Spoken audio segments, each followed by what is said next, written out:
구독과 좋아요는 사랑입니다. 여러분 반갑습니다. 서목사의 말씀 창고의 서목사입니다. 오늘도 시청해 주셔서 감사합니다. 오늘은 말라기 2장 17절부터 3장 6절 말씀입니다. 오늘은 이스라엘 백성들이 하나님께 질문합니다.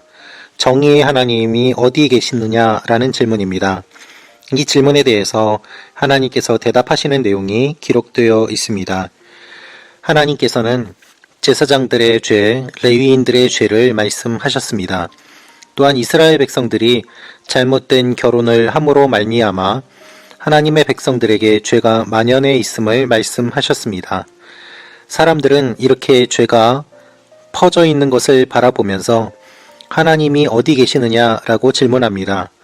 하나님께서는 이들이 스스로의 힘으로는 문제를 해결할 수 없음을 아시고 주님께서 친히 하나님의 백성을 구원하시기 위해 놀라운 일을 이루실 것을 말씀하십니다.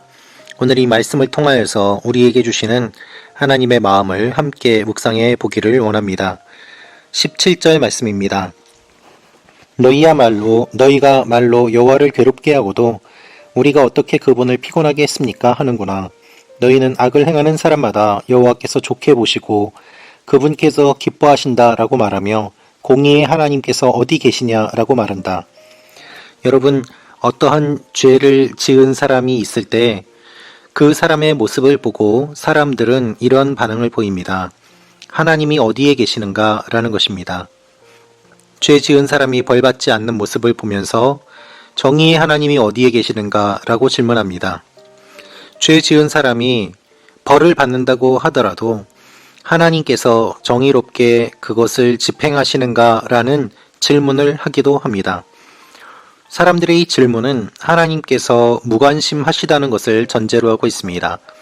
하나님이 없다, 하나님이 무관심하다, 하나님이 죄악을 방치하신다. 이와 같은 질문을 사람들이 던지면서 감히 정의의 하나님이 어디에 계시는가 라고 하나님께 질문을 하고 있습니다.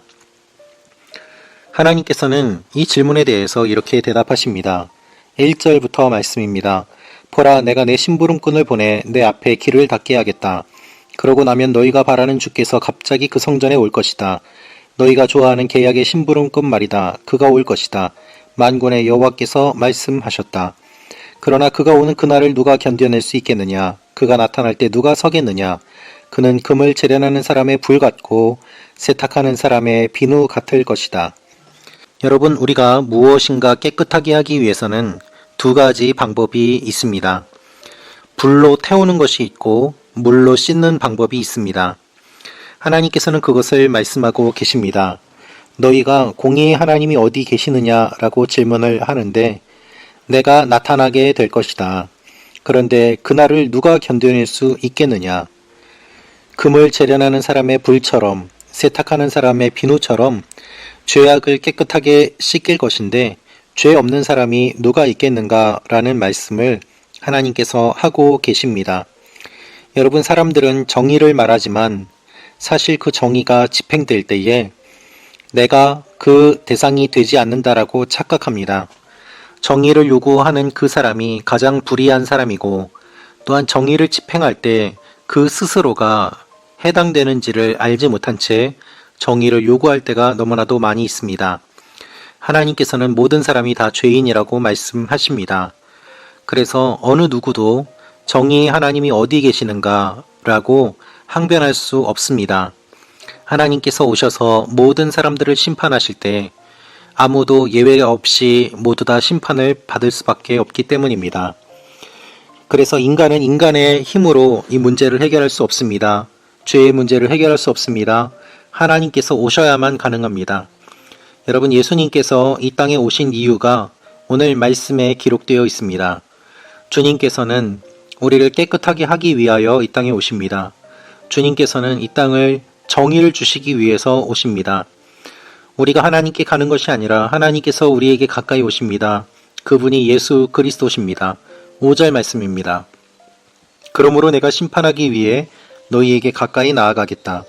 마법사들, 가늠하는 사람들, 거짓 증언하는 사람들, 그리고 일꾼의 품삯을 착취하고 과부와 고아를 압제하고 이방 사람의 권리를 박탈하면서도 나를 경외하지 않는 사람들에 대해 즉시 증인이 되겠다. 만군의 여호와께서 말씀하셨다. 이 말씀 그대로 하나님께서 이 땅에 오셨습니다. 그분이 예수 그리스도십니다. 죄인들 가운데 함께 하셨고 죄인들과 먹고 마셨고 그리고 죄의 현장 가운데서 하나님의 일들을 나타나시고 주님 나라를 선포하셨습니다. 그래서 6절 말씀처럼 나 여호와는 변하지 않는다. 그러니 야곱의 자손들아 너희는 멸망하지 않는다.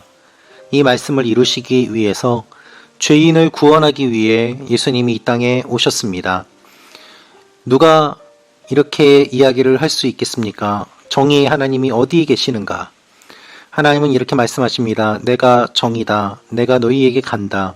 내가 너희를 구원한다. 라고 말입니다. 여러분, 오래전부터 하나님께서는 우리를 구원하기 위해 예수 그리스도를 보낼 준비를 하고 계십니다. 이것이 하나님의 놀라운 사랑입니다.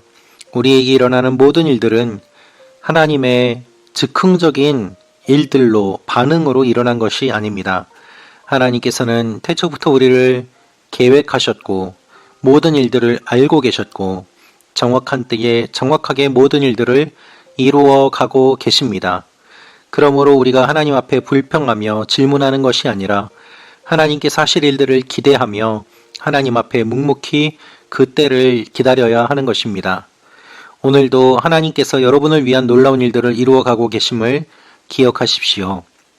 말씀 참고 가족 여러분 한 분 한 분의 삶이 하나님의 인도하심과 은혜로 간증이 넘치는 삶이 되시기를 기도합니다. 하나님께서 우리에게 예수 그리스도를 보내어 주셨습니다. 우리가 우리 문제를 해결할 수 없음을 아시고 주님께서 우리의 문제를 해결하기 위해 오셨습니다. 이 예수 그리스도께서 오셨음을 기억하며 하나님 앞에 우리의 모든 것들을 내려놓으며 나아가는 여러분과 제가 되기를 기도합니다. 기도하겠습니다. 아버지 하나님, 우리의 힘으로는 우리의 문제를 해결할 수 없습니다. 죄로 가득한 우리의 모습을 주님 불쌍히 여겨주시고 우리를 구원하여 주시기 위하여 이 땅에 오신 예수님의 그 의미를 기억하고 주님을 받아들이고 주님과 동행하게 하여 주옵소서. 예수님의 이름으로 기도합니다. 아멘.